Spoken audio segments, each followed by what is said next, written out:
Hola a todos, bienvenidos a Contando la U, el magazine informativo de la Fundación Universitaria Luis Amigo. Mi nombre es María Camila Tobón.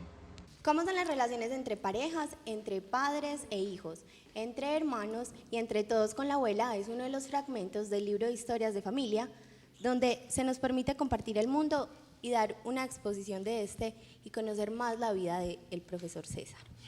Hoy tenemos con nosotros a César Augusto Tapias, quien es sociólogo de la Universidad de Antioquia y magíster en antropología social de la Universidad Nacional.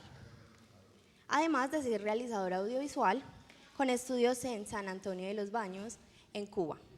Y por supuesto, profesor de la Facultad de Comunicación Social de nuestra universidad. Él recientemente ha lanzado su libro Historias de Familia. Hoy lo tenemos con nosotros para que nos hable acerca de esto. Muy buenos días. Buenos días, muchas gracias por invitarme. Empecemos entonces. El libro Historias de Familia sale la próxima semana a la biblioteca de la FUNLAM. Entonces, yo quisiera preguntarle, antes de que nosotros podamos tener el libro en nuestras manos, quisiera preguntarle de qué trata este libro. Sí, básicamente son unos relatos de familia, unos extractos, unas viñetas, les llamamos en antropología, unos pequeños relatos que yo de alguna manera contextualizo en el marco de la metodología antropológica de cómo se obtuvieron. No hago una contextualización histórica o política de los acontecimientos, porque de todas formas he defendido que es muy difícil hablar de la familia en público, ¿no es cierto? Y bueno, no, después de muchos años de tener el texto todavía sigue costando mucha dificultad despegarse, desmarcarse, distanciarse del objeto de estudio. Y bueno, lo que estoy es explorando precisamente como esa relación mía con esos datos. Profesor, ¿y cómo concibe usted esa definición de la palabra familia dentro de su libro? Bueno, en realidad en nuestra sociedad es un concepto con muchas definiciones. Básicamente, como el 99% de los hogares, yo estoy hablando de una familia disfuncional, ¿cierto? Atravesada como por circunstancias de violencia, básicamente.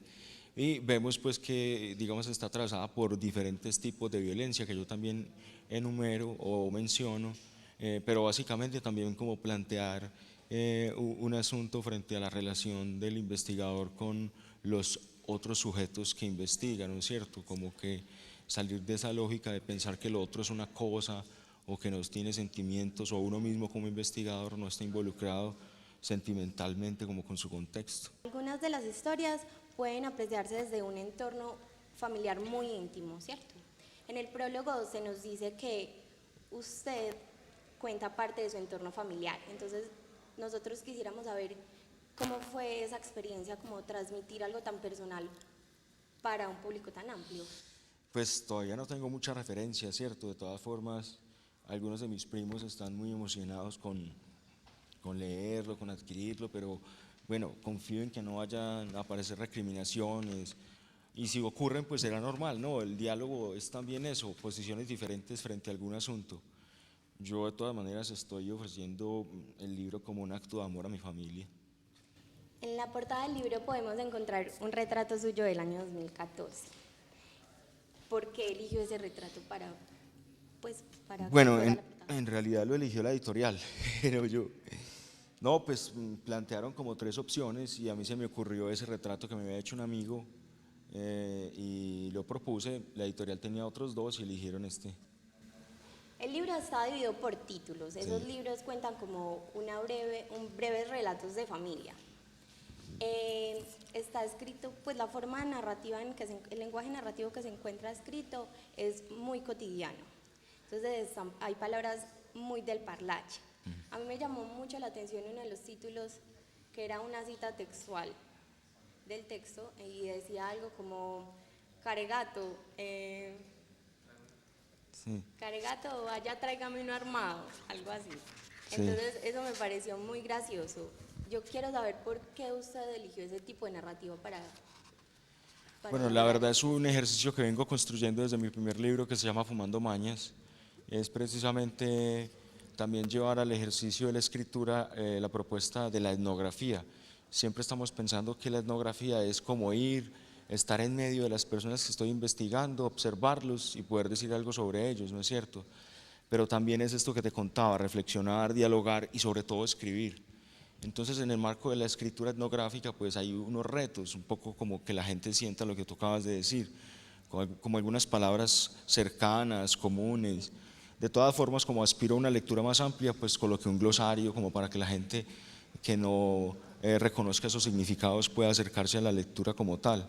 Pero sí, yo me atrevería a decir, y no son palabras mías, sino de alguno de mis críticos, pues en términos de la dinámica para publicar en la editorial, es de pronto una escritura muy esquizofrénica, ¿no? Cambiamos constantemente de puntos de vista narrativo y ese es un aprendizaje que he adquirido también de la literatura, ¿no? Dostoyevsky y básicamente un poco como la perspectiva realista de ver la literatura como una narración muy cercana a la realidad. Vamos ahora con la opinión de los estudiantes de la Fundación Universitaria Luis Amigo sobre el nuevo libro del profesor César Tapias.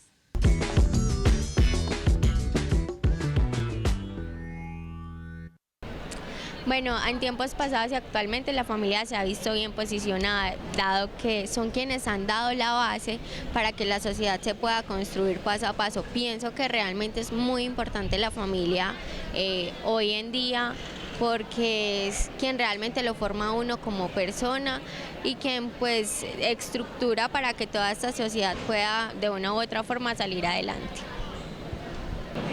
Al ser un núcleo fundamental, la familia transmite las verdaderas bases de lo que debería ser una educación. La familia se convierte en la base social de conocimientos y de valores para los individuos, por eso me parece que es fundamental para el crecimiento de los ciudadanos.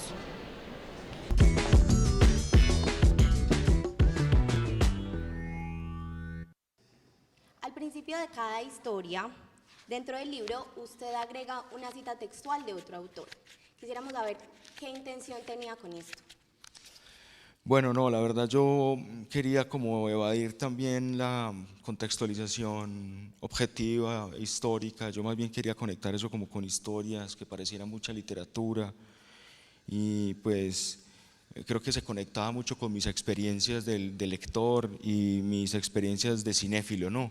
Un poco como lo que empecé a hacer, ¿no? Entonces cada historia está enmarcada precisamente como por una cita de un libro que he leído o por una frasecita que he tomado de alguna película.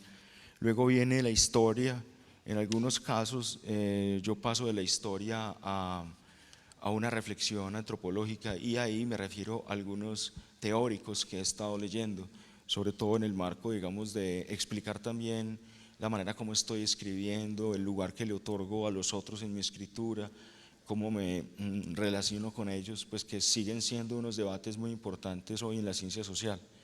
Básicamente es eso, pero de todas formas me parece genial ver en la bibliografía que no es solamente un asunto de quedarse en una disquisición teórica con otros, sino con otros personajes. Por ejemplo, en la historia 32 se llama Tita, la del cabello dorado derramado. Yo empiezo con una cita de un libro que me leí hace mucho tiempo sobre una casa de drogas en Nueva York, que se llamaba Vendiendo crack en el barrio.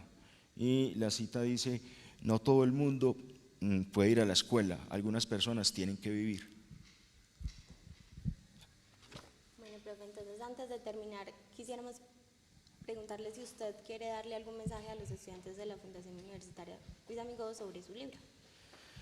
Pues yo creo que después de 10 años de profesor, creo que el texto es muy pedagógico, creo que el texto, más que develarme también como sujeto, es una enseñanza, digamos, de cómo hacer entrevistas. Por supuesto, no en el marco de la comunicación o el periodismo, que son cosas como tan rápidas y tan determinadas por muchos asuntos, ¿no? Aquí es un ejercicio como de dialogar con las otras personas, puede ser útil como para nuestro trabajo de grado o de alguna forma, si nos interesa acercarnos un poco a la crónica periodística. No quiero decir yo pues que estoy haciendo unas crónicas, no, pues yo la verdad soy un escritor más como en la perspectiva del análisis social. Y bueno, no, el mensaje es de pronto, si se interesan, leer, pero sobre todo ojalá escriban la propia historia de su familia. Bueno, muchas gracias, profesor. Entonces, esto es todo por hoy. Le damos muchas gracias al invitado César Tapias y esperamos que nos sigan sintonizando y nos vemos prontamente.